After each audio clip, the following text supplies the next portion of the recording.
यार एक बात बताओ, रावण के 10 सिर क्यों थे? शायद बात उसके शरीर की कम, उसके प्रतीक की ज्यादा है। मतलब रावण के 10 सर दर्शाते हैं मनुष्य के भीतर मौजूद 10 विकारों और प्रवृत्तियों को। वो कौन सी? जैसे कि काम, क्रोध, लोभ, मोह, अहंकार, ईर्ष्या जैसी मानसिक शक्तियां जो मनुष्य को अपने विवेक से दूर कर सकती हैं। तो रावण मतलब बुराई। Again jumping to the conclusion.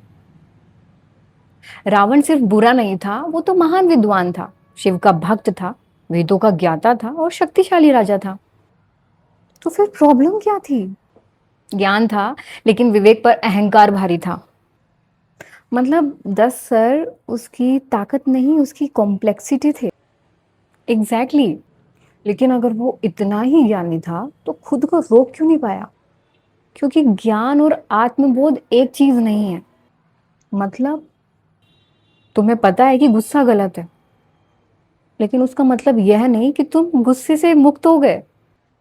तो रावण के 10 सर 10 तरह की बुद्धि नहीं, 10 दिशाओं में खींचता हुआ मन भी हो सकता है। बिल्कुल। बाहरी शक्ति बहुत बड़ी हो सकती है, लेकिन अगर भीतर अलाइनमेंट नहीं है तो वही शक्ति विनाश बन जाती है।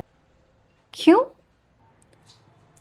क्योंकि रावण अज्ञानी नहीं था, वह विद्वान था, तपस्वी था, शिव का भक्त था और उसे बहुत नॉलेज थी। फिर उसकी हार किस चीज से हुई? ज्ञान की कमी से नहीं, अहंकार पर नियंत्रण की कमी से। मतलब ज्ञान होना और बुद्धिमान होना अलग है। बिल्कुल।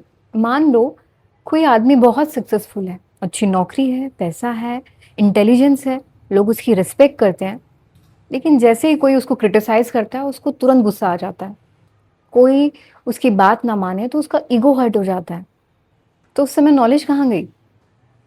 मतलब गुस्सा आना गलत नहीं है, लेकिन गुस्से से चलना गलत है। फीलिंग का होना प्रॉब्लम नहीं है, उनके हाथ में अपनी स्टीयरिंग व्हील दे देना प्रॉब्लम है।